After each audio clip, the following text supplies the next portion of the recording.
Hello YouTube family, আমি বিথিকা। আপনারা দেখছেন I am Bithika Haldar vlogs. বুঝতেই পাচ্ছেন আজকে আমার ছেলের অন্নপ্রাশনের ভিডিও নিয়ে চলে এসেছি আপনাদের কাছে শেয়ার করব বলে। ছেলের অন্নপ্রাশনটা অনেক আগেই হয়ে গেছিল, আমার কাছে ভিডিও ছিল না বলে আমি আপলোড করতে পারিনি, তাই একটু দেরি হয়ে গেছে। আর আগের ভিডিওগুলো আমার কাছে নেই।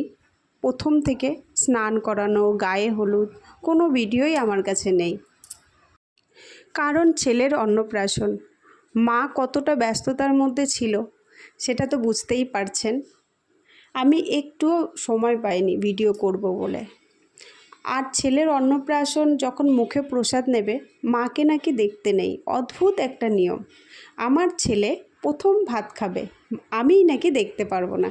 যাই হোক, ওই সময় বয়স্করা বলেছিল বলে সেটা আর মানতে বাধ্য হয়েছে, যেহেতু ছেলের শুভ কাজ। কিন্তু কারণ জিজ্ঞাসা করলে কেউ কিছু বলতে পারে না। দেখতে নেই মানে দেখতে নেই। সত্যিই কি মায়ের দেখতে নেই? আপনারা কমেন্ট করে বলবেন যে দেখতে নেই এটা কি সত্যি, বা দেখলে কি হয় সেগুলো আমাকে জানাবেন, কারণ আমার জানা নেই।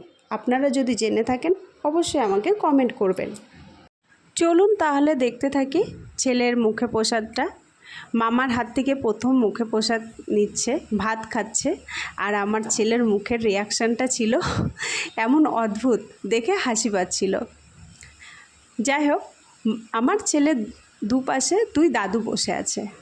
বাঁদিকে বসে আছে আমার বাবা, মামাবাড়ির দাদু, আর ডান দিকে বসে আছে আমার শ্বশুরমশাই, যিনি এখন আমার ছেলেকে মুখে প্রসাদ দেবেন।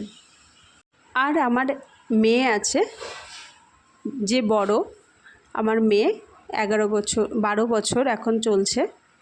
মেয়ের পর 12 বছর পর ছেলে। প্রথমে তো কোনো ডিসিশন ছিল না যে বাচ্চা নেব, তবুও ভগবানের দয়াতে হয়ে গেছে, ভালো হয়েছে।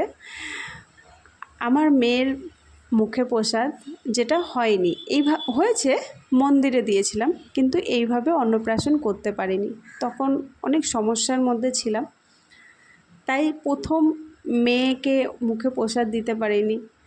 ছেলের মাধ্যমে সেটা পূরণ করছি। ছেলেকে মুখে প্রসাদ দিয়ে আমার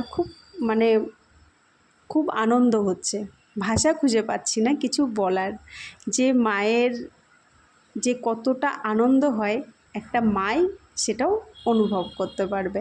আমার ছেলেকে সবাই বরণ করেছিল, আমার মা, মাসিমণি, কিন্তু সেই ভিডিওগুলো করা হয়নি। এখন বরণ করছেন যিনি, আমার শাশুড়ি মা, আমার ছেলেকে বরণ করছে, আশীর্বাদ করছে। তারপরে সেই নিয়মটা শুরু হবে, যেই থালার মধ্যে খাতা, পেন, আংটি, টাকা সব কিছু দেয়া ছিল, যে কোন জিনিসটা আমার ছেলে ধরবে, তার কোন জিনিসটা পছন্দ হয়। শুনেছি নাকি খাতা, পেন এইগুলো ধরলে ভালো পড়াশোনা করবে, আংটি বা টাকা ধরলে ভালো আগামী দিনে রোজগার করবে। জানি না, এসব হচ্ছে বড়দের কথা, কিন্তু এসব কিছুই সত্যি হয় কি না জানি না। যেটাই হোক, আমার ছেলে শেষ পর্যন্ত তার টাকাটাই পছন্দ হয়েছিল, তাই টাকাটা চুজ করেছিল। আর যদি ভিডিওটা আপনাদের পছন্দ হয়ে থাকে তাহলে অবশ্যই লাইক, কমেন্ট এবং শেয়ার করে দেবেন। এর জন্য আপনাদেরকে অসংখ্য ধন্যবাদ, আর আমার ভুলগুলো ক্ষমা করবেন।